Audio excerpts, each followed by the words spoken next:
Welcome to The Breakdown with Brodkorb and Becky, a weekly podcast that breaks down politics, policy, and current affairs. I'm Michael Brodkorb. I'm battling a bit of a cold this week, so if it sounds like I've taken up smoking, I promise I haven't, Mom. Today's episode is a big one. We're joined by Bryan Strawser, who brings 30 years of experience in crisis management, business continuity, crisis communications, and global corporate security. He's here to help us sort through two complex and highly charged topics: the ongoing immigration standoff in California, and the rampant misinformation surrounding a recent law enforcement raid in Minneapolis. As always, our goal is to get past the spin and into the facts, and Bryan is exactly the expert you want to help make sense of these moments. Thank you for joining us today, and I hope you enjoy the show. Let's get into it. I am very excited to be joined by Bryan Strawser today, who I think is the closest that I will respectfully say a know-it-all about things, in very much a complimentary way. I was telling my wife this morning that you were coming on, and she's like, "Oh, I always enjoy when he's on the podcast." And so that's not sports related. I just want to be clear to our listeners again that you're not here in any sports capacity. You are an expert on many subjects. We are not going to entertain that you're a subject matter expert on anything sports related. All right? Thanks for having me. Although you did send me a highlight reel of Boston sports championships recently. I'm somewhat of a masochist, and just, it was so succinct. It was just one after the other. It was tough to watch. So one of the subjects, and aside from a variety of subjects, Bryan, that you're well-versed on, it's a lot of current events that are relevant to what you do. But let's talk a little bit about California and immigration. It's a substantive issue right now in the news, and it's complex to a lot of people, and some people I think are oversimplifying it. We have a standoff. I want to be careful with my language, but I think it's fair to say there's a bit of a standoff right now between the federal government and the state of California over immigration enforcement policy and the use of the United States military in dealing with immigration enforcement. Can you lay out to our listeners how you see the issue and some of the nuances and also complexities of what we're seeing unfolding on TV? Because as I said to you, when I see tear gas, I think of Bryan Strawser. And there has been some of that, respectfully. I want to be respectful, but I just thought you could provide some context and information to our listeners and explain a little bit about not only some of the policy issues, but certainly some of the legal issues that are going on. So let me set the stage, and then let's see where our conversation goes. And I'll start by, although you think I know a lot about everything, I don't know anything about immigration law. All I know is that if you're in the country illegally, the federal government has the ability to detain you, take you through a series of proceedings, and eject you, deport you from the country. I know you have a right to due process. I don't know anything else about how that works, but I know Immigration and Customs Enforcement, but any federal agent are the agencies that have the power to be involved in that process. I don't know anything else about how that works. But what has happened in California is my understanding, you had some protests that had some violent elements and some assaults on law enforcement and cars and buildings and others that were damaged that went on in a small portion of Los Angeles near where City Hall and some federal buildings were, which from my understanding of the layout of LA from the last time I was there is a pretty small segment of the city. And I think it's important to say people have a right to assemble, people have a right to protest, but there's no right to assault law enforcement, criminally damage property, or engage in that kind of civil unrest or disorder. And when you're doing so, you're committing crimes, and police have the ability to arrest you under state law or federal law if you're doing that to federal property or federal agents.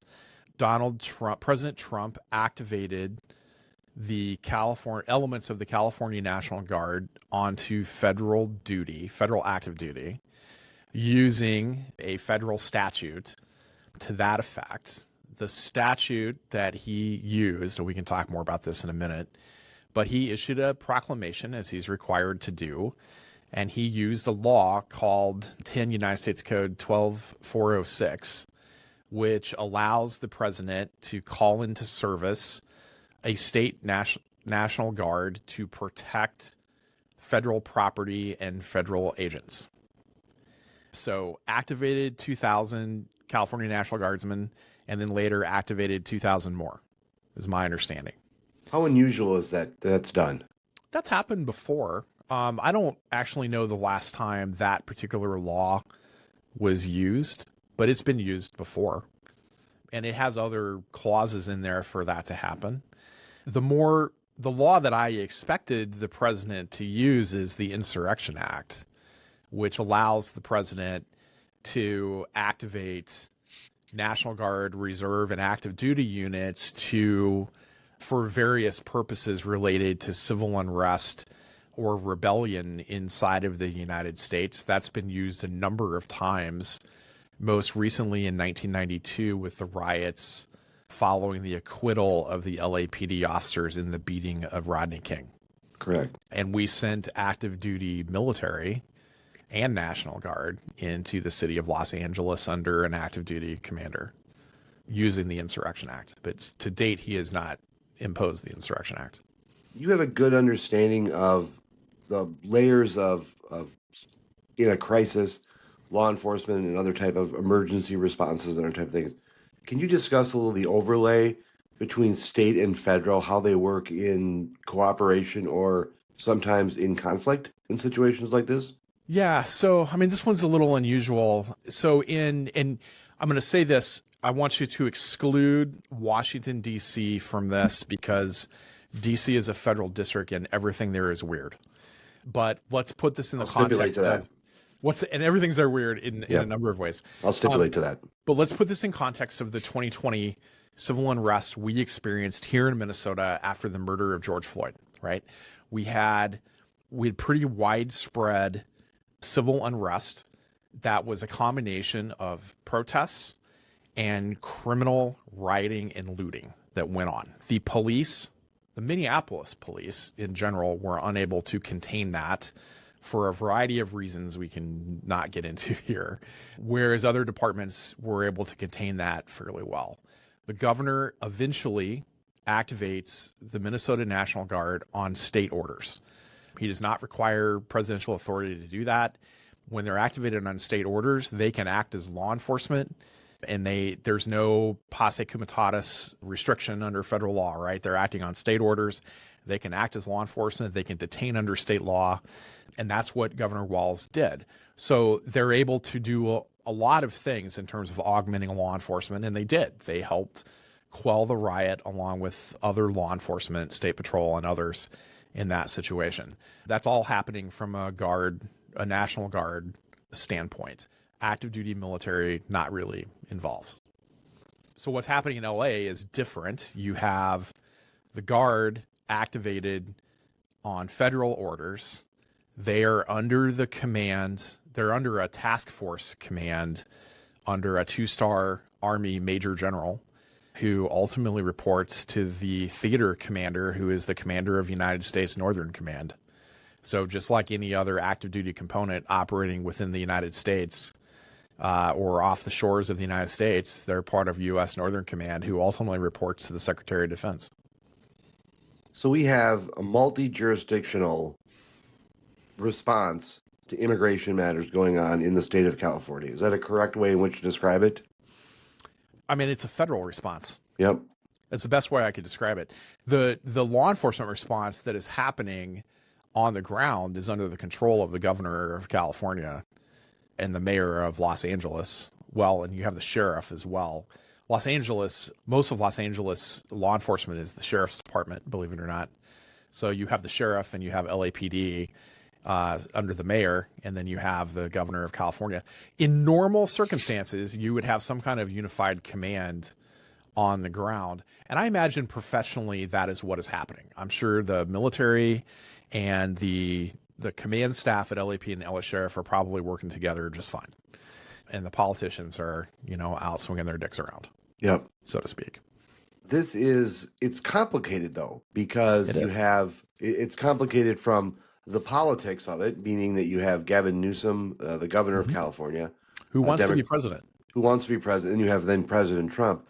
This type of conflict between, the state and federal government creates an added element of tension. As you noted, there is not a unified command, but there probably is some professional cooperation and collaboration going on. But it's not as much of a team environment as you've seen in other situations. Is that fair to say? Yeah, there's probably it's probably not as I'm not sure what they're doing on the ground in terms of coordination. I'm sure that at a professional level, when you get below elected, when you get below the partisan level, I'm sure the task force commander and the LAPD chief and the LA County sheriff are communicating together just fine. The chief of the California Highway Patrol, I'm sure they're involved. I'm sure they're getting along just fine. I'm sure the level above that is acrimonious. When I was going through, I went through the Harvard NPLI program, which is all about how do you manage national scale disasters. One of my instructors was Juliet Kayyem, and she was the Deputy National Incident Commander for Deepwater Horizon. And one of the stories that she told is on the ground trying to coordinate actions across 7 states with British Petroleum, with the Coast Guard and everyone else. That was, dealing with the emergency managers, the company, the Coast Guard. That was all fine, right? They're all professionals. They're going to manage through it. The next call, though, was with 7 governors of different political parties. Her, Admiral Thad Allen, and the Deputy Chief of Staff of the White House on the political elements. You think they got along? No. Probably not. No. And more than half the Republican governors were Republicans. And this is the Obama administration. Did they find a way to work together? Yes. Did they all agree on everything? And did they have different political views? Yes. But you figure it out. Sure. Disagree what you can. Explain to our listeners the issues involving the use of military forces inside the United States, active duty. The Marines? Yeah, so this is a whole other issue. And right now I see them threading a needle the way they've approached this. Whereas initially when they announced this, I wasn't really sure where this was going. But as we saw over the weekend, the Department of Defense announced that the president had deployed a battalion of Marines from 29 Palms. I think initially they said it was from Camp Pendleton, which is in San Diego, but they're actually from 29 Palms, which is near LA.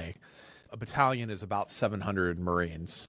This is an infantry battalion, so they're not where the National Guard usually has some kind of training around civilian engagement. This is a combat unit that's really trained for infantry work that Marines do, which is assaulting beaches and things like that. So they're actually in LA right now doing some training before they, go do whatever they're going to do. What we've been told that they'll be engaged in is supporting agents that are protecting federal buildings and other federal assets there. So that's a little different than what I think we thought they were going to do when this was first announced. Because if they were out on the front line and they were engaging in law enforcement like duties, they weren't activated under statutes that authorize that kind of action. So I think there would be a lot of issues with that. This seems more in line with a gray area that we've seen before. So I think there's a lot of gray with this that maybe looked differently over the weekend when it was first announced. Because I'm watching this from home, watching this from Minnesota, I'm seeing people and so there's a distinction. People need to be aware that the infantry, active duty infantry, is different than the National Guard. They may look similar, but they have entirely different functions. Correct? And they have different legal authority at play here too, and that difference is not going to be obvious to the typical civilian, but is going to be critically important in the eyes of the law. To the degree which you can answer it, what can someone in the National Guard do that someone in infantry in the Army can do? Marines, excuse me, it was the Marines. I don't want to split hairs on all this too much. It's not about being in the National Guard. It's all about what duties you're activated under. If you're on state duty activated by your governor, you can act as law enforcement. If you're on federal active duty, and you've not been activated because of the Insurrection Act, you can't act as law enforcement. You're the same as an active duty military member of the military. So that becomes the difference. This is why when people tell me here in Minnesota that President Trump deployed the National Guard because of the riots following the murder of George Floyd, I'm like, that is not true, because he can't do that without declaring an insurrection and use them for what they were used for. Only the governor can do that. Otherwise, the president would have declared an insurrection. So I realize that probably sounds pedantic to some people, but that's the law. That's how we have orchestrated the reasons why we don't use the military for law enforcement in this country and never have since the founding of our nation. No, it's important, Brian. And if there's something, that's one of the reasons why we always want to have you on, is because you can split the hairs that we need to split. So I'm accurate. Becky can be accurate because we know she's reckless. She's pretty reckless with her speech.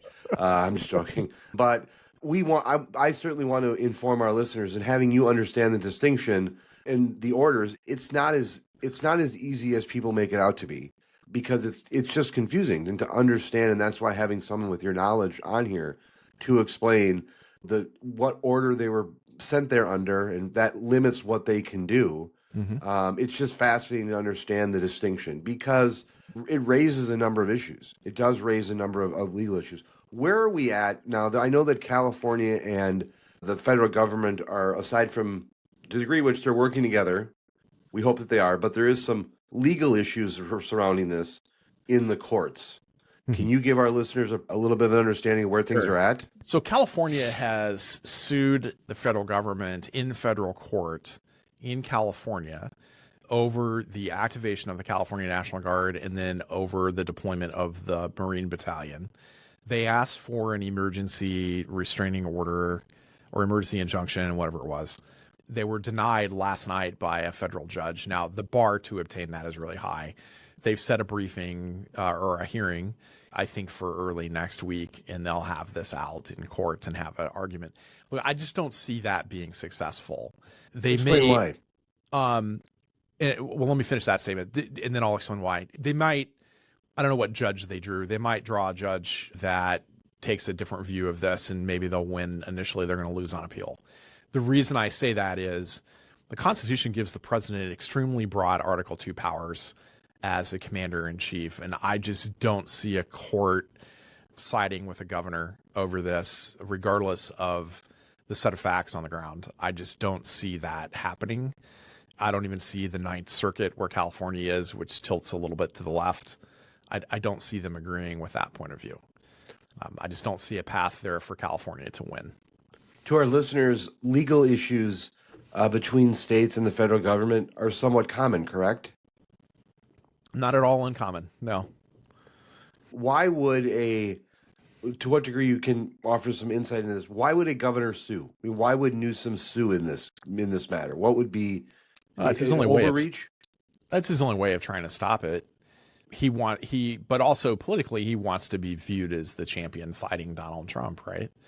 So if he's going to run in 2028, like everyone thinks he will, he's got to be positioned as he's the guy to stop the right. By the way, Minnesota has filed a brief in that case supporting Newsom's position, along with all of the other Democrat AGs in the country. Offer to the degree which you feel comfortable. How did we get here?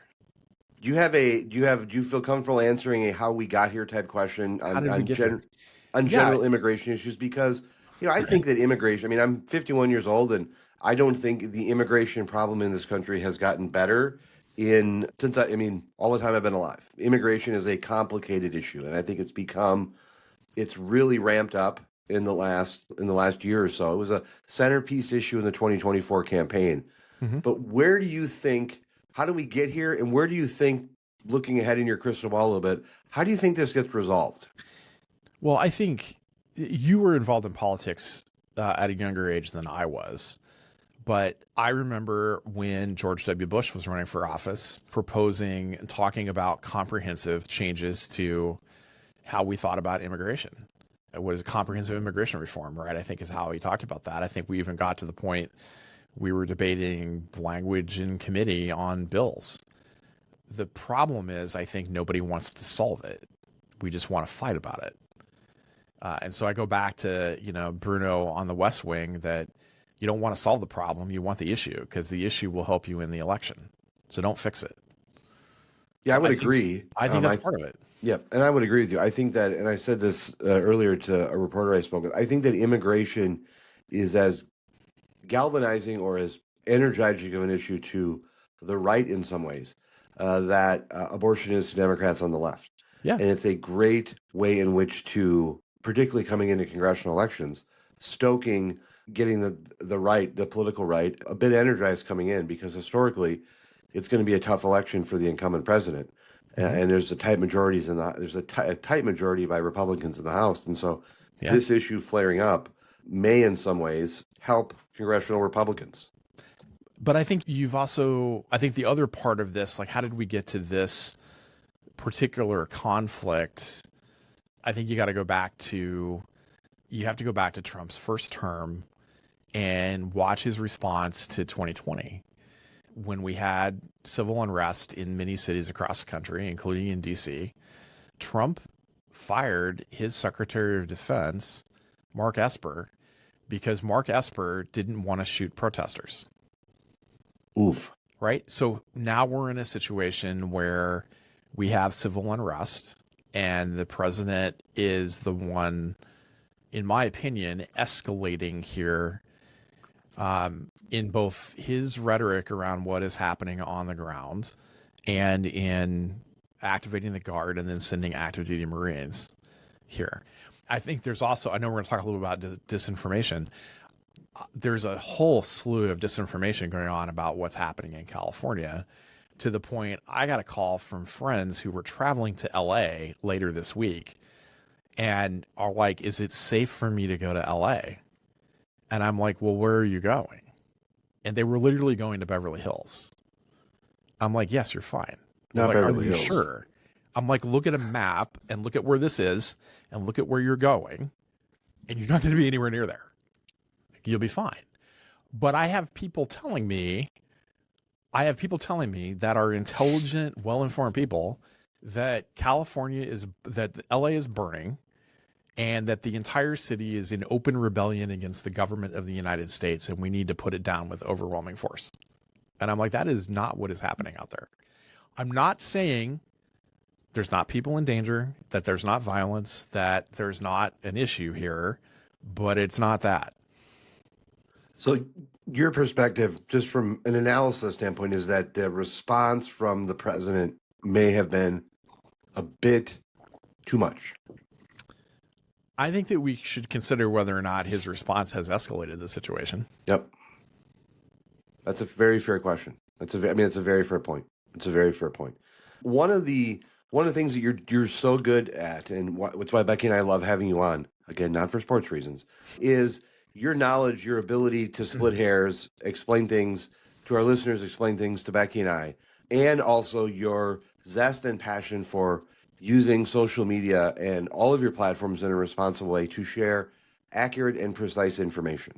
And one of the things, you have some examples in California, that'd be great, but we had some law enforcement activity in Minneapolis around 10 days ago there was a source of substantive misinformation. And give our listeners a little bit of your background in terms of studying and understanding misinformation, and how in these types of situations it can spread so quickly. So when I'm not doing what I do day to day for work, which is crisis management, not PR, but crisis management.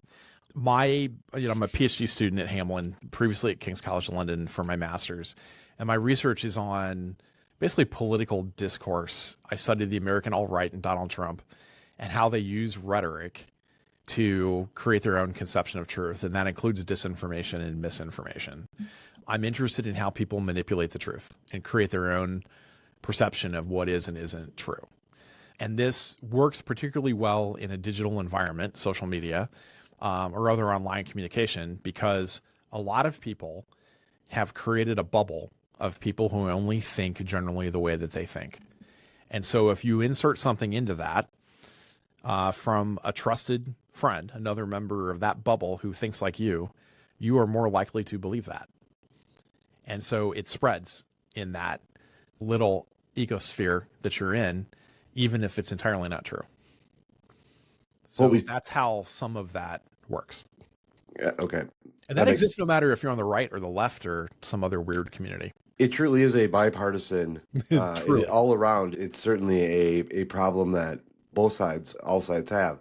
Now, specifically, there was a a federal task force, including ICE, DHS, FBI, IRS, and DEA, executed a drug-related search warrants in Minneapolis and around the Twin Cities, and roughly 900 pounds of methamphetamine, meth was found in those raids. I don't believe, I believe that the bulk of the drugs, I think all of them maybe, were not found in Minneapolis, but there was Burnsville, yeah. Burnsville, yes. So there was the flashpoint in Minneapolis because there was a perception that this was an ICE raid. This was an immigration raid that was going on.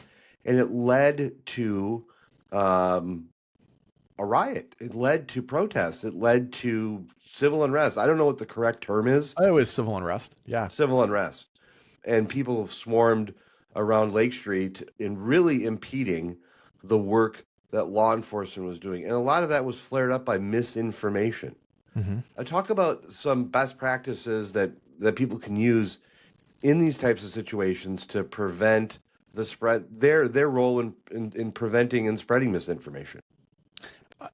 I think so. I think people have to be good consumers of media, and media should include social media. I think when you see something that just absolutely reinforces your worst fears, or absolutely reinforces your complete position on something, I would question it before believing what it is. Right? If you see an armored vehicle with a bunch of FBI SWAT guys around it at a restaurant in South Minneapolis, and council member Jason Chavez tells you it's an immigration raid, I would question that before I went running down there to protest. Isn't there, not to play devil's advocate, I would agree with you. I would completely agree with you. But there's the imprimatur of it coming from an elected official that adds a bit of credibility to it. And I want to say that there's responsibility that should be had on a number of people for escalating this situation. But I do think that a number of the elected officials who have a larger platform, the expectation amongst the public is they have a more informed, knowledgeable voice. When they're the source of the misinformation, it really creates more problems. Yes. I mean, there was a Hennepin County Council member, Angela Connolly, who put out a whole slew of posts about this raid as it was happening. And an email from the county sheriff was in her email box telling her exactly what was happening. And she posted after that, claiming it was an immigration raid. So even when your head of law enforcement for the county, who was part of this investigation, by the way, so she clearly knew what was going on, is telling you what is happening while it's happening, and then you still go out and post this. I mean, that's just irresponsible. But this is part of this is, I think, what happens when you elect activists to govern instead of people who are interested in governing. But that's a whole other problem. Well, and the sad reality is that based on some of the initial reporting, this kind of civil unrest that was going on in this area hindered the ability of law enforcement to do more in terms of collecting evidence and other types of things that would help in this investigation. I think challenge... Go ahead, I'm sorry. Yeah, I would say my understanding from the statement from the U.S. Attorney, the U.S. Attorney's Office, is that they had to cut short their activities on the search warrant because they felt the situation was unsafe and untenable. And I think I understand in these communities to the degree which I can. I live in Eagan, Minnesota. I don't live in directly in these communities, but I can understand how seeing that unfold it obviously raises the temperature and raises emotions. But the reality is that type of, there's a pretty clear connection, I think, in this particular case between misinformation coming from elected officials that hindered the ability of law enforcement to collect information that I think universally we'd all would say is not the type of activity we want happening anywhere in the state of Minnesota or anywhere in this country. 900 pounds of meth, we're like way into Walter White territory here. That's a lot of territory.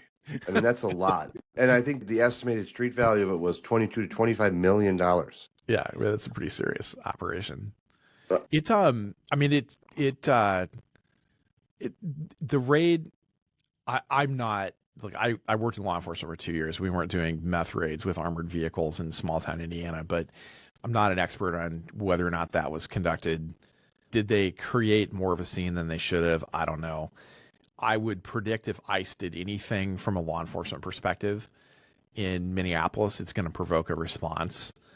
So I think they came prepared from a manpower perspective to deal with that. I mean, they had an FBI SWAT team with them. That was probably not a bad idea to be prepared for that, but they had to call in Hennepin County deputies and Minneapolis PD to control the crowd.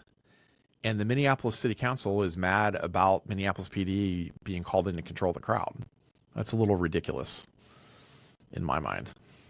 And I think it's fair to say that what we saw in Minneapolis in not necessarily in 2020, but what we saw 10 days ago and the targeting of law enforcement, I think it's fair to say that that's part of the reason why we've seen an enhanced response by the president in California, because he doesn't want to see a situation like unfolded in Minneapolis 10 plus days ago to be happening in other parts of the state where you have law enforcement out there conducting lawful legal activity. Now, we can get into the criticisms of shows of force and how they enter these communities.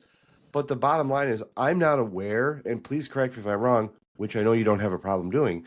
I'm not aware that anyone has said that any of the activity that occurred by law enforcement was illegal in any type of way. I haven't heard anything like that. I think I would agree that I don't want to see law enforcement injured, and immigration operations, deportation operations are legal under federal law. I don't want to see people hurt during this process. I want to make sure people are, if they're being deported, I want them to have due process of law as they're entitled to as a part of that. But I also think on the other side of that, I don't know that Americans want to see National Guard soldiers going door to door with law enforcement doing deportations. I would agree with you. I'm not sure that's how we see our military, our National Guard being used in that way.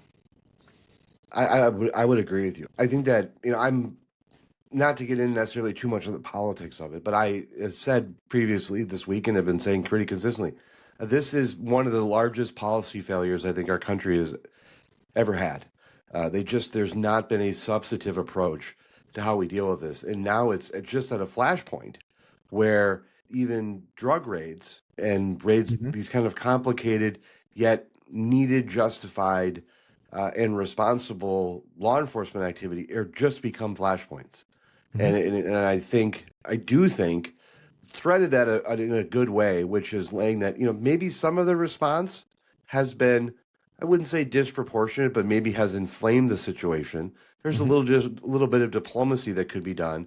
But I think it's fair to say, and I think one of the things I respect about you so much, Bryan, is certainly not your sports perspective, but one of the things I do respect about you is the thoughtfulness in which I think you're willing to analyze both sides and not assign virtue and vice to partisan sides. People can be, the governor of California, Governor Newsom, is duly elected, and so is the president of the United States. And there can be competing interests and disagreements on policy that can blend into sometimes some political squabbles.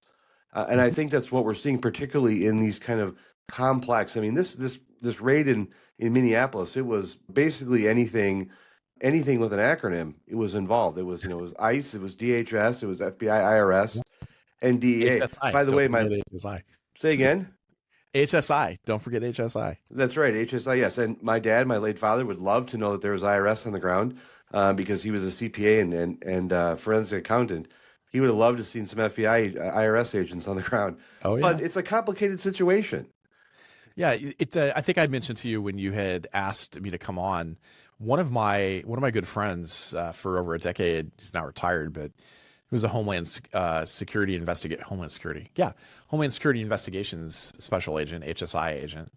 That's the part of ICE no one talks about. That's who was running that investigation in South Minneapolis. That's the criminal investigation side of immigrations and customs enforcement. They do the drug trafficking investigations. They do the customs investigations. That's who is running that case.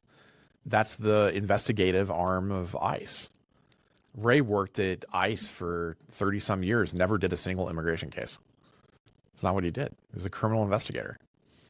Do you think when you're watching this, when you're watching this unfold, when you're watching, we're coming into summer, I think a lot of people perceive that this is going to be an ugly summer. I think there's going to be some flare-ups and some hostility.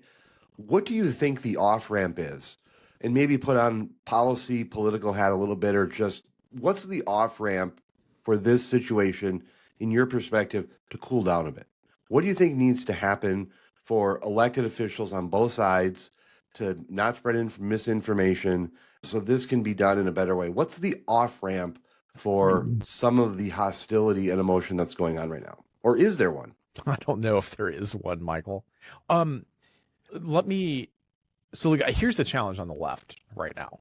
The challenge the Democrats have, and that Americans that are on the political left that want to do more, that are opposed to the president's agenda, are in a really bad spot because the Democratic Party is disorganized.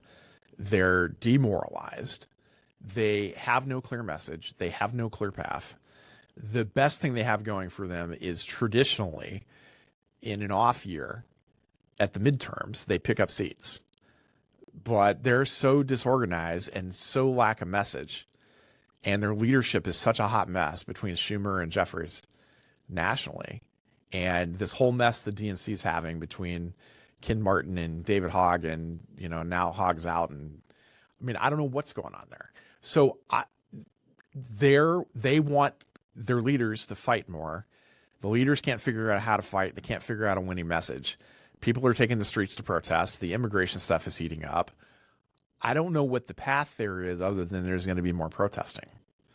So I think in the short term, I'm curious. This weekend, there's the No Kings protest that's going on. Governor Walz just announced he's going to be the keynote speaker on the protest Saturday at the state capitol. I'm kind of curious how this plays out across the country. I think there's protests in most states. The next couple of months, I think, will be very telling.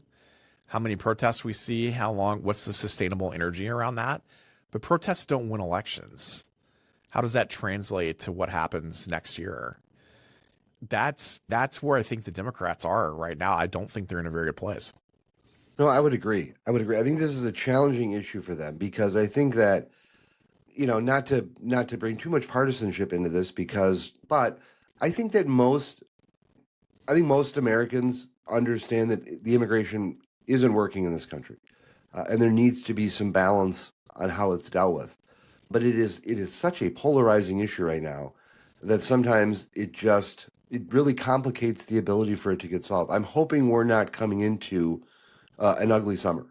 I worry that that we're going to see more protests, more hostility towards law enforcement, because I think the vast majority of law enforcement agents are out there for all of the right reasons. And I think that people join and get involved and choose those career paths for all of the right reasons. But I think that our country, this has just been a substantive policy failure for so long that it's difficult, I think, when you start to try to clean it up a bit. I think that it's going to be messy and it's going to be complicated, and you're starting to see that. Particularly with California, there was some disruptions in Chicago, and I think that there's opportunities, sadly, for more, particularly in Minneapolis and in the state of Minnesota. And I think particularly in Democratic-led cities and counties like Minneapolis and Hennepin County, you go out at a protest and that protest gets violent and you hit a police officer, you are not facing serious jail time because Mary Moriarty is going to exercise whatever weird justice version she's doing that day. But those folks in South Minneapolis that attacked that lady that threw softballs and hit Hennepin County deputy and then punched an FBI agent, I don't know if you saw that indictment, but the U.S. attorney has charged her with 4 felonies for assaulting a federal officer. She's convicted. She'll go to federal prison for multiple years. There's no get out of jail free card, go to probation. The federal criminal justice system is pretty merciless. So it's not interfere with federal agents at some of these immigration incidents or a search warrant like happened here. It's not going to be like protesting Minneapolis PD and hitting a cop. No, and there is a disparity, and what's going on in Hennepin County and with County Attorney Moriarty is been frustrating for a number of people in this state, and particularly the approach towards law enforcement. I think it's going to be a frustrating time. Just one more before we go here is when you're watching this unfold on TV and you watch these from your perspective, your informed lens. What do you wish you would see more from, whether it's news analysts, elected officials, to help discuss the issue more thoughtfully and accurately? Because you have such an informed perspective, your understanding of how, law enforcement and emergency response services at the state, federal, and local level work in concert, sometimes in collaboration and sometimes in conflict potentially. But also when you see these situations unfold, is there a message or something you would suggest to the news media or to our elected officials to help just to help de-escalate maybe some of the reporting and the flaming of the situation? I think there's two things that come to mind. I actually saw one of them yesterday. One is I always think it's good when the media talks to different officials that are actually working together and gets them to talk about how they're working together.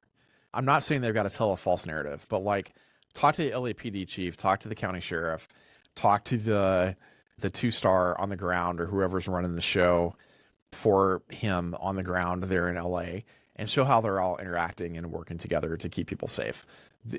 That's always great to see. I think you see that when we have natural disasters and you get a state emergency manager and the local FEMA person, and you get the governor all talking about how they're cooperating and working together. And I think those are good stories for people to understand you can actually operate intergovernmentally and have that work well. CBS News did something good. I think it was the night before last. And they actually have 2 anchors right now, which is fascinating to watch.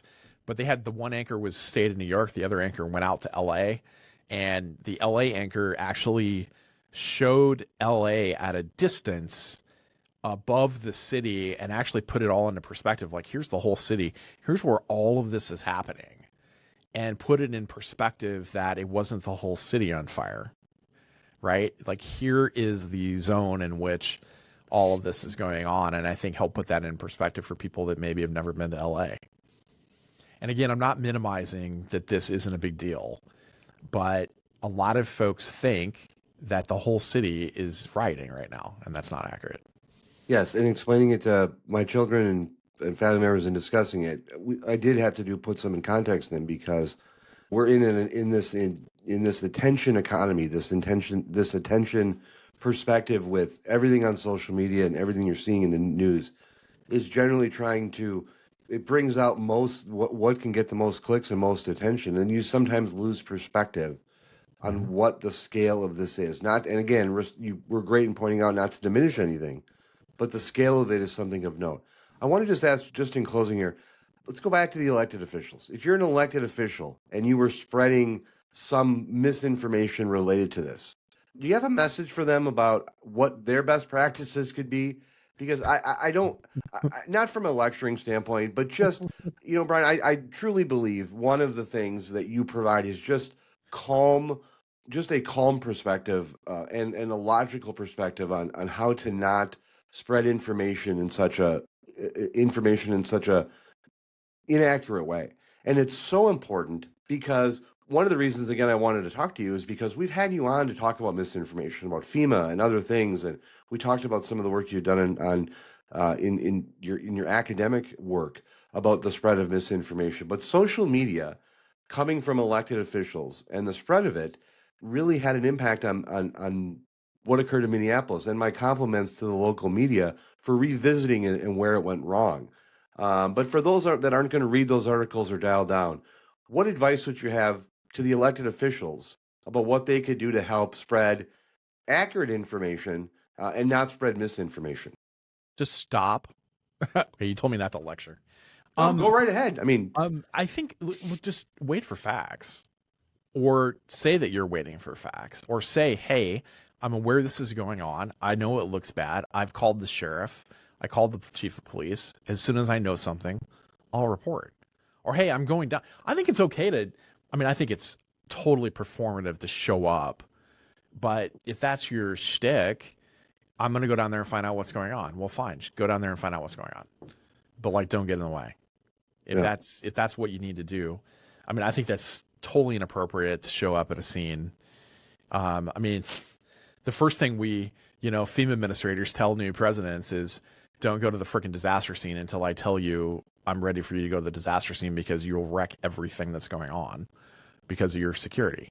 Yeah, speak to that, because one of the things in politics, when a disaster happens, Yeah. there's a rush to get, to be the, to bring the elected official, whether it's the governor or the president or someone there, to help console and be kind of the healer in chief in these types of situations. But it can be a massive drain. Yeah. So Craig Fugate, who is Obama's FEMA administrator, I've heard Craig talk about this before. Craig was the emergency manager in the state of Florida. He was state emergency manager prior to getting the FEMA job. And he talked about this with President Obama early on.